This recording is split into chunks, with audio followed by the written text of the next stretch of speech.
Hello, I am Hashim Abbas, and I'll be covering what global IT sourcing is, the main benefits, the drawbacks, and then a real-world case study, General Motors, to show how outsourcing choices can shape an IT strategy. Global IT outsourcing is when a company hires external providers, often overseas, to handle the IT functions like software development, tech support, or infrastructure as a whole. It is very common, as in fact, over 90% of large enterprises use some form of IT outsourcing to boost efficiency and capability, and of course, to keep it more competitive. Um, Key benefits of global IT outsourcing. First, of course, cost saving. Outsourcing can significantly reduce labor and operational costs, sometimes by a large margin. Secondly, global talent access. You can tap specialized skills that maybe, scare locally in some region. Thirdly, focus on core business, offload routine IT, and let internal team prioritize which is more strategic work and important. On fourth, we have scalability and flexibility, which quickly ramps resources up and down. Fifth, fast time to market, distribution terms can advance work around the clock.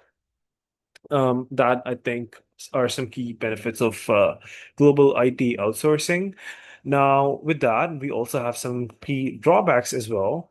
You can lose direct control over how work is done, which can affect quality, I would say. It does, however, personally, speaking on a personal experience, there are communication challenges across time zones, languages, and culture. Then you have security and IP risk when sharing sensitive data externally. You may also see loss of in-house expertise if vendors do the learning rather than your own employees in-house. And it can impact, morale if key work is shipped outside of your home country. Yep. Um, for the case study, we'll be discussing General Motors and its IT strategy. By 2012, GM was heavily uh, dependent on its IT work done by external factors. Almost over 90% actually. It was largely treated as a cost center. Leadership decided that model wasn't supporting innovation or speed. So they flipped some switches and they set a bold target to flip the ratio from 10 in-house to 90 in-house within a few years. They launched massive hiring, about 8,000 to 10,000 IT professionals, and created IT innovation centers in multiple US locations to build capability internally.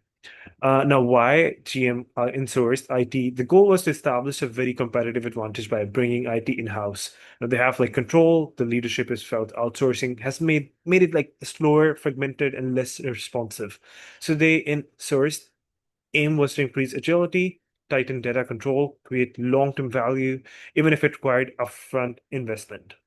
Um, then we have the impact on their IT transformation. The shift was dynamic. GM flipped from 90% outsourced to about 3% outsourced with 9,000, I'm sorry, with over 9,000 plus in-house IT employees. They modernized infrastructure, consolidated 23 data centers to only two, removed 3,000 redundant apps, and automated about 70% of core processes.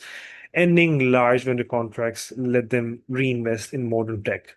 Now, there were some risk involved. There are some trade-offs for GM, which was, it was like a high-risk strategy that requires strong leadership and very careful, thoroughly check knowledge transfer from vendors to internal teams. GM still uses a small amount of outsourcing for special needs, but the core compatibility capability now sits inside the company.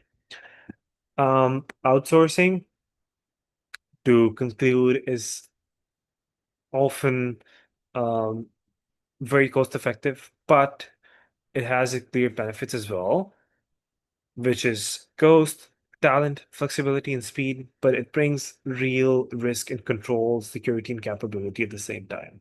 TM's examples show that for some firms, insourcing can unlock agility and innovation, which it did for them. And the takeaway is that there is no one size fits all answer to this. Continuously reassessing the mix of outsourcing and in-house IT doesn't matter if it's IT, anything can should be done in a way that it matches your strategic goal. That's it. Thank you so much.